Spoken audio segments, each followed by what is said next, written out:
L'apôtre Paul ici, l'ange d'éternel qui se tient dans la face de Dieu. Alors nous sommes avec vous, n'est-ce pas, en live sur le culte dominical à la maison de prière qui est l'église mère du ministère Colombe de Feu de Dieu à Libreville, dont le pasteur n'est autre que la bergère Saint-Hilaire. Oui, c'est une jeune femme remplie de l'Esprit de Dieu. Amen, bienvenue. Gardez donc vos positions, comme qui dirait en communication. Alors aménagez-vous un espace pour ne pas être dérangé, parce que nous avons parlé des merveilles de la déclaration de Jésus, vous concernant, nous concernant, au nom de Jésus-Christ. Amen. Amen. Merci Saint-Esprit, vous pouvez bien vous asseoir.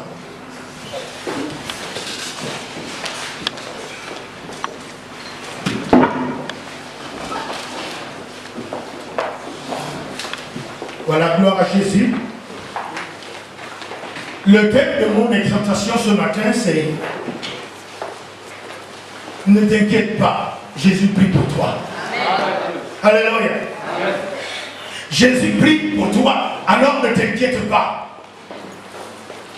Ton pasteur prie pour toi, certainement. Tes parents prient pour toi, certainement. Les gens que tu ne connais pas prient pour toi, certainement. Mais à un moment donné, ils peuvent se relâcher. À un moment donné, ils peuvent se fatiguer, ils peuvent même tomber malades. Ils peuvent même t'oublier, selon les circonstances et les pressions de la vie.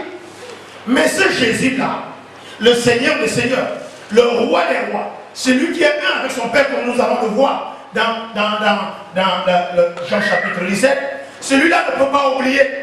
Il n'oublie pas. Ou plutôt la doctrine veut dire simplement qu'il oublie tes péchés là parce qu'il les a effacés. Alléluia.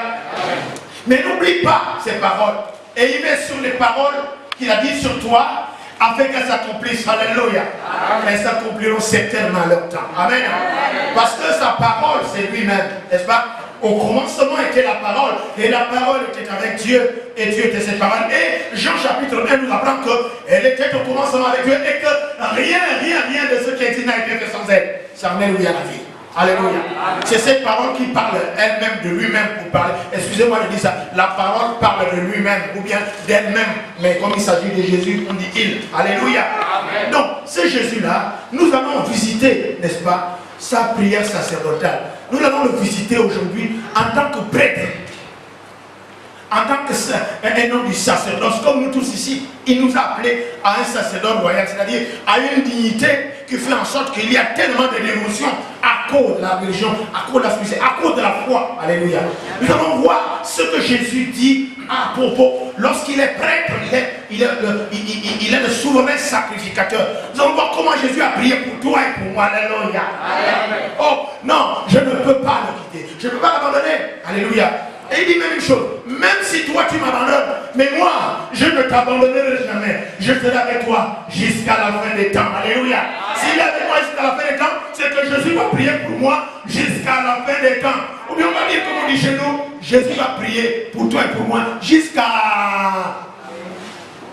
C'est comme ça qu'on dit au Gabon, jusqu'à, c'est-à-dire on ne veut même pas limiter.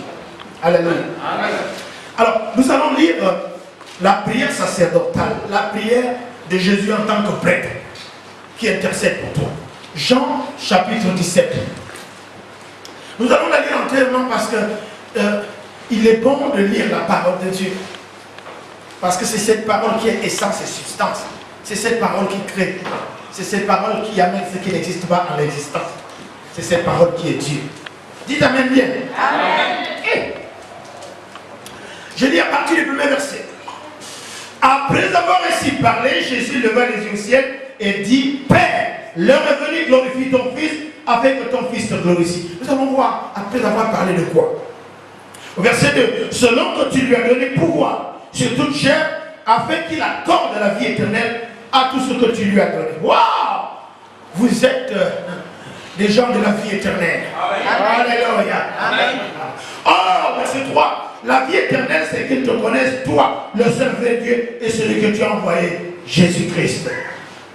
Je t'ai glorifié sur la terre, j'ai achevé l'œuvre que tu m'as donné à faire, et maintenant, toi, Père, glorifie-moi auprès de toi-même de la gloire que j'avais auprès de toi avant que le monde fût. Alléluia. Amen. J'ai fait connaître ton nom aux hommes que tu m'as donné au milieu du monde. Ils étaient à toi et tu me les as donnés. Ils ont gardé ta parole. Verset 7, maintenant, ils ont connu que tout ce que tu m'as donné vient de toi. Au 8, je leur ai donné les paroles que tu m'as données et ils les ont reçues et ils ont vraiment connu que je suis sorti de toi. Ils ont cru que tu m'as envoyé. C'est pour eux que je prie. Le verset qui nous intéresse ce soir. Tous les autres versets sont très bien. Les versets qui nous intéressent, pardon. C'est pour eux que je prie. Je ne prie pas pour le monde, mais pour ceux que tu m'as donnés.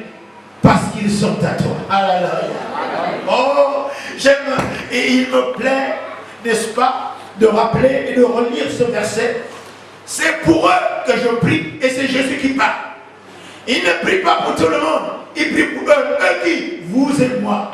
Il prie. Je ne prie pas pour le monde. Oui, Dieu a tant aimé le monde. Mais il ne prie pas pour le monde, Jésus. Il prie pour ceux qui l'ont reçu. Il dit, je ne prie pas pour eux. Je ne prie pas pour le monde, pardon. Mais je prie pour ceux que tu m'as donnés parce qu'ils sont à toi. Verset 10, il est écrit. Et tout ce qui est à moi est à toi. Et tout ce qui est à toi est à moi. Et je suis glorifié en eux. Alléluia. Jésus-Christ est glorifié en moi. Vous, je ne sais pas. Moi, je continue à lire. La Bible nous déclare maintenant. Oh, au verset 11, je ne suis plus dans le monde et ils sont dans le monde. Et je veux à toi, Père Saint, garde en ton nom ce que tu m'as donné afin qu'ils soient comme nous. Lorsque j'étais avec eux dans le monde, je les ai gardés en ton nom. J'ai gardé ce que tu m'as donné, aucun d'eux ne s'est perdu. Sinon le fils de la perdition, afin que l'écriture fût accomplie. Alléluia. Et maintenant je vais à toi et je dis ces choses dans le monde afin qu'ils aient en eux ma joie parfaite. Je leur ai donné ta parole et le monde les a haïs parce qu'ils ne sont pas du monde. Comme moi je ne suis pas du monde. Alléluia. Vous êtes de la vie éternelle, vous êtes des gens d'ailleurs. C'est pour ça que toutes ces choses vous arrivent. Alléluia. Verset 15. Je ne te prie pas pour les ôter du monde, non, mais de les préserver du mal. Alléluia.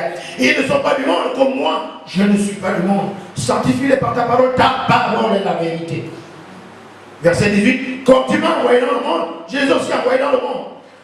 Au 19, et je me sanctifie moi-même pour eux, afin qu'eux aussi soient sanctifiés par la vérité. Alléluia. Amen. Mais ce n'est pas eux seulement, ce n'est pas pour eux seulement que je prie, mais encore pour ceux qui croient en moi par leur parole. Waouh! Verset 21. Afin que tout soit un comme toi, Père, tu es en moi. Et comme je suis en toi, afin que eux aussi soient un en nous, pour que le monde croit que tu m'as envoyé. Je leur ai donné la gloire que tu m'as donnée. Il nous a donné la gloire qu'il a donnée. Tu lui as donné. Afin qu'ils soient un comme nous sommes un. Moi en eux et toi en moi, afin qu'ils soient parfaitement un. Et que le monde connaisse que tu m'as envoyé et que tu les as aimés comme tu m'as aimé. Alléluia. Verset 24. Père, je veux que là où je suis, ce que tu m'as donné soit aussi avec moi, afin qu'ils voient la gloire que tu m'as donnée parce que tu m'as aimé avant la fondation du monde. Verset 25. Père juste, le monde ne t'a pas connu, mais moi je t'ai connu, et ceux qui ont connu que tu m'as envoyé, je leur ai fait connaître ton nom, et je leur ferai connaître, afin que l'amour dont tu m'as aimé soit en eux, et que je sois en eux. Alléluia. Parole du Seigneur. Amen. Amen. Avec ce Saint-Esprit, nous allons partager cette parole merveilleuse. Alors, ça va être une exhortation. Nous allons cette fois-ci aller doucement. Il s'agit de la prière sacerdotale, donc la prière de Jésus en tant que prêtre, la prière d'un pasteur pour ses brebis, la prière d'un papa pour sa famille, pour sa femme, ses enfants, la prière d'une maman pour son mari et ses enfants, la prière d'un enfant envers ses parents, la prière d'un ami avec une amie ou des amis, la prière de quelqu'un qui croit pour toutes les personnes qui l'aiment, la prière de quelqu'un qui invoque Dieu pour son pays, pour son président, pour toutes les institutions de son pays et pour tout ce qui le concerne, la prière de quelqu'un qui est prêtre, quelqu'un qui est appelé au sacerdoce royal. Alors la Bible nous dit dans l'Épître de Pierre que nous sommes un peuple élu, une race, n'est-ce pas, un sacerdoce royal. Donc tous les chrétiens nés de nouveau ou bien anciens nés, je ne fais pas de distinguo, tous les chrétiens réellement qui croient, qui confessent Jésus-Christ et qui proclament qu'il est le Seigneur à la gloire de Dieu le Père, voici leur prière vis-à-vis des autres, vis-à-vis d'eux-mêmes, vis-à-vis de leur environnement. Qui t'amène le bien. Amen. Alléluia. Amen. La prière sacerdotale de Jean 17 commence donc ainsi. Après avoir ainsi parlé, Jésus leva les yeux au ciel et leur dit, Père, leur est glorifie ton Fils, afin que ton Fils te glorifie. Après avoir ainsi parlé. Ça veut dire qu'il parlait avec eux avant. Alléluia. Eh bien, pour simple, nous allons remonter. Est-ce que vous êtes là? Oui. Vous êtes là, les prêtres? Oui. Vous êtes là, les hommes du sacerdoce, les femmes du sacerdoce, les enfants du sacerdoce? Est-ce que vous êtes là? Amen. Il dit, après leur avoir parlé ainsi, qu'est-ce qu'il leur a dit avant de prier pour eux? Voici au chapitre 16 de Jean, il est écrit, je vous ai dit ces choses afin qu'elles ne soient pas pour vous une occasion de chute. Alléluia. Amen. Donc Jésus, avant de prier pour eux, parce qu'il est le souverain prêtre, le souverain sacrificateur, il est le bon berger, il est celui qui a le sacerdoce divin. Et avant de l'appeler, leur avoir parlé ainsi, et nous allons examiner ce qu'il leur a dit. Il dit, je vous ai dit beaucoup de choses, afin que ces choses ne soient pas pour vous une occasion de chute. Vous êtes là? Oui. Y a-t-il quelque chose que l'Éternel peut dire, ou bien l'Éternel peut-il faire, sans vous avertir? Alléluia. Amen. Ce qui arrive à cette assemblée, ce qui arrive à ceux qui étaient ici, ce qui arrive à ceux qui sont ici, Jésus avait averti. Il nous avait averti à travers sa parole. Il nous avait averti bien au courant pour que ce qui va vous arriver, ce que vous allez constater, ce que vous allez vivre, ce que vous allez sentir, ce que vous verrez, n'est-ce pas, ce que vous comprendrez, que cela ne soit pas une occasion de chute. Amen. Amen. Dites Amen bien. Amen. Dis à ton voisin, toute chose concourt au bien de ceux qui aiment Dieu. Dis-le-lui. Alléluia. Donc quel que soit ce que tu vois, quel que soit ce que tu entends, quel que soit ce que tu vis, que ce soit à l'église, que ce soit à la maison, dans un foyer, parce que c'est la première église, n'est-ce pas?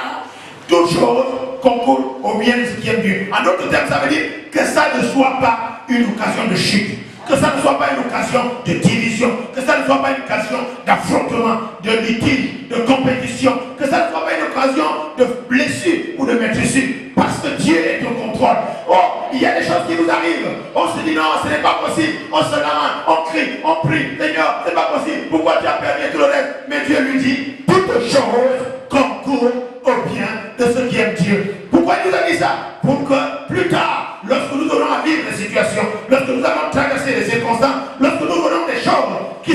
peut-être pas à notre faveur des choses qui sont peut-être en train de nous écraser, mais il dit que ces choses-là ne soient pas pour vous une occasion de chute. De chute comment? Parce que nous sommes les gens de la vie éternelle. Nous sommes les gens d'en haut.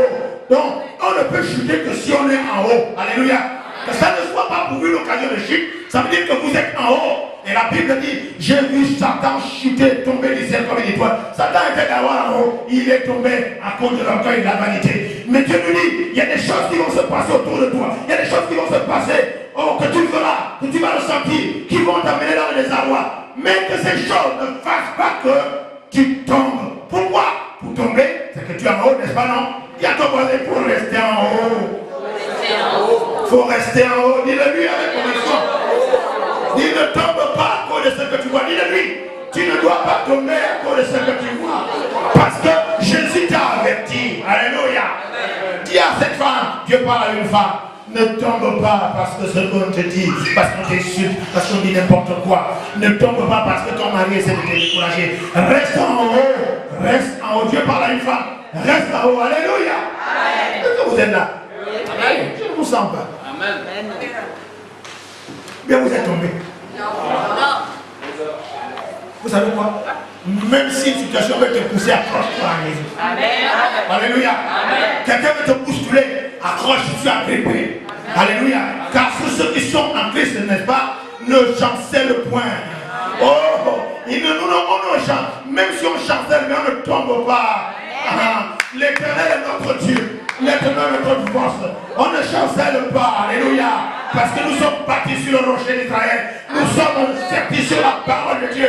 Quel que soit ce qui nous arrive, quel que soit ce qu'on dit, quel que soit ce qu'on nous fait, nous sommes là, scellés sur la parole de Dieu. On ne chancelle pas. Les vents de marée passeront, les tsunamis passeront, les insultes passeront, les calomnies passeront, les rejets, les affrontements passeront. Mais nous, on ne chancelle pas. Ah, l'Éternel. On est de l'Éternel, on ne chancelle pas. Alléluia. Ceux qui se confient à l'Éternel ne chancellent pas. Alléluia. Ils sont comme les rochers de Sion, n'est-ce pas, non? Ils ne chancellent pas. Oh, dis à ton voisin, tu ne tomberas pas, tu ne peux pas chuter. Il dit, nul ne délivre de sa main. Il a le bras puissant, il attrape. Alléluia. Oh, souvenez-vous, lorsque Simon s'enfonce sur cette mer de Tibériade, dit Seigneur, sauve-moi, Jésus vient. Il le prend par la main, et il le soutient par son bras puissant et sa forte main, et il l'amène, n'est-ce pas, dans la barque. Alléluia. Amen. Non, tu ne chuteras pas. Oh, quelqu'un peut parler à lui-même, dire, toi, avec ton nom, appelle. Tu ne tomberas pas. Tu ne chuteras pas. Alléluia. Je suis à Jean chapitre 17, verset. Après avoir ainsi parlé, je suis en train de te dire de ce qu'il leur a dit. Il leur a dit ensuite, ils agiront ainsi, ils vous excluront des synagogues, et même leur vient ou quiconque vous fera mourir pourra rendre incultatif. Alléluia. Jésus avertit, il dit, ils vont vous exclure de vos familles. Ils vont vous exclure des synagogues, des églises. Ils vont vous exclure dans leurs sentiments. Ils vont vous exclure dans leur environnement familial, environnement professionnel. Ils vont vous exclure dans leur, on va dire, dans leur business. Et ils pensent même qu'ils font du bien à Dieu. C'est-à-dire que la façon qu'ils ont à vous exclure, la Bible déclare qu'ils vous mettront en mort. La mort n'est pas forcément physique. On tue aussi avec la langue, en racontant n'importe quoi, en détruisant la destinée, en détruisant la réputation de quelqu'un, le met à mort, n'est-ce pas, non? Il dit, les gens là croiront même qu'ils rendent service à Dieu. Donc, il dit quand ces choses arrivent, n'est-ce pas? Je vous ai dit ces choses pour qu'elles ne soient pas pour une occasion de tomber. De tomber de quoi? De tomber de la gloire, de tomber par terre. Alors, que ces choses ne soient pas une occasion pour quitter ton église. Que ces choses ne soient pas une occasion pour quitter la foi. Une chose ne soit pas une occasion pour quitter ton pasteur. Une chose doit être une occasion pour que tu sois maintenant debout comme un zombie cherchant où aller. Non, que ces choses-là ne te fassent pas tomber de ta prophétie. Reste serti comme sur le rocher d'Israël. Oh, alléluia, on dit alléluia. Ils vont vous exclure dans leurs sentiments. Ils vont vous exclure, on va dire, dans leurs œuvres de bienfaisance entre Christ. Ils vont vous exclure de leur cercle d'amis, pensant que non, tu es du diable, que tu ne fais pas Dieu et tout le reste. Mais Jésus a dit, oh, toutes ces choses-là ne doivent pas causer une occasion de chute. Amen. Alléluia. Ce qu'on dit sur toi ne doit pas faire que tu quittes ton ami. Ce qu'on dit sur toi ne doit pas faire que tu dises que non, je ne peux plus être avec toi parce qu'on a dit non. Toutes ces choses-là ont été dit. J'ai dit, je vous ai parlé pour que ce que les gens vont faire sur toi, contre toi, avec toi, consciemment ou pas, pour te faire du bien ou pas, il ne faut pas aucune de ces choses soit une occasion de chute. Parce que moi, l'Éternel, toutes choses concourent au bien de ceux qui aiment Dieu et de ceux qui sont appelés selon son désir. Je veux un amen bien. Je veux un amen fort. Je continue à dire. Après leur avoir dit ces choses, il a regardé au ciel. Je continue à dire qu'est-ce qu'il leur a encore dit avant. Là, je suis dans Jean chapitre 7. Ils agiront ainsi parce qu'ils n'ont connu ni le Père ni moi. Alléluia. Amen. Est-ce que vous êtes là? Oui. Jésus avertit ses disciples que les gens qui vous font ça ne connaissent pas Dieu, ils ne connaissent même pas la parole de Dieu. Oui. Jésus est mort, n'est-ce pas, non? Oui. La parole de Dieu, essence et substance. Tout ce qui existe a été créé par. Alléluia. Amen. Il dit non. Ils agissent ainsi parce qu'ils ne connaissent pas le Père et moi. Les gens qui font comme ça, les gens qui insultent les autres facilement, qui sont dans la délation facilement, les gens qui cassent les liens forts facilement, les gens qui détruisent, qui séparent. Or, le diable vient pour disperser, égorger et détruire. Les gens qui détruisent là, ils vont vous parler de Dieu, mais ils ne connaissent pas Dieu. Ils vont vous parler de Jésus, mais ils ne connaissent pas la parole. La Bible déclare qu'ils agissent comme ça parce qu'ils ne connaissent pas Dieu, ils ne connaissent pas la parole de Dieu, ils ne connaissent pas Dieu. Celui qui connaît Jésus ne peut pas détruire. Celui qui connaît Jésus ne peut pas insulter. Alléluia.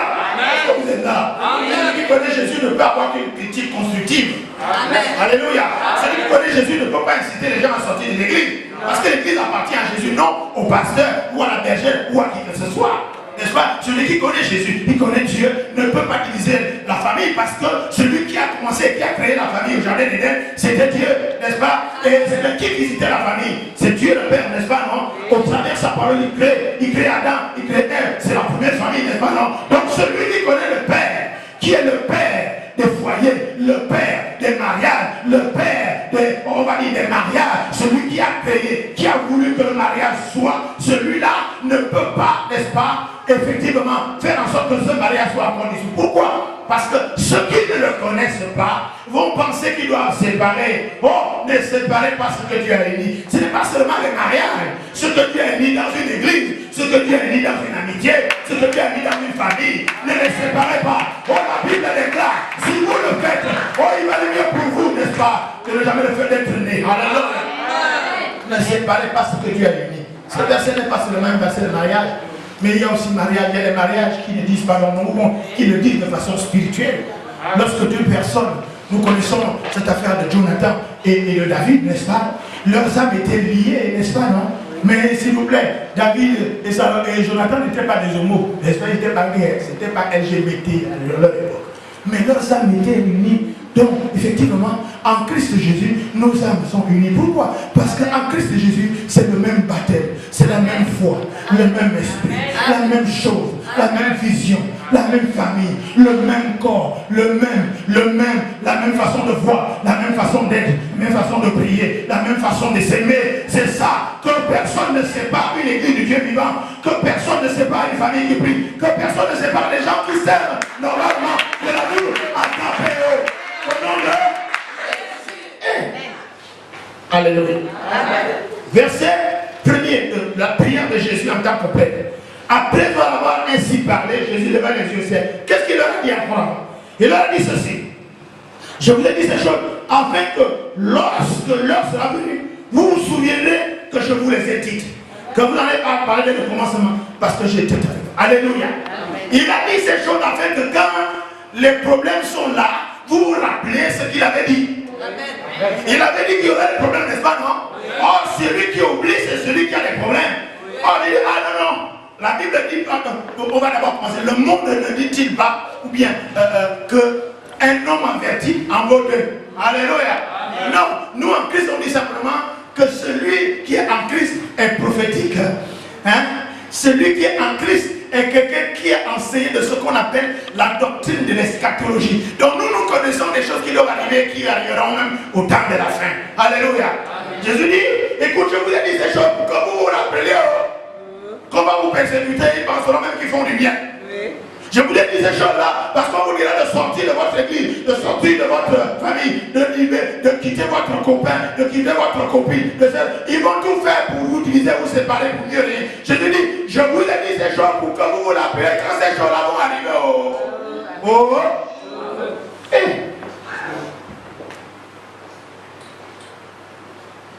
Le bon n'intime pas dire, on t'avait averti. On t'a pas averti. Alléluia. Moi, le monde n'a rien créé. Le monde tient ça de Dieu, dans la vérité. Jésus dit, j'ai dit ces choses pour que vous sachiez, pour que vous soyez avertis. Et quand ces choses vont arriver, dire, ah oui, oui, alléluia. En d'autres termes, ça veut dire quoi? Ça veut dire quand on dit ces choses-là,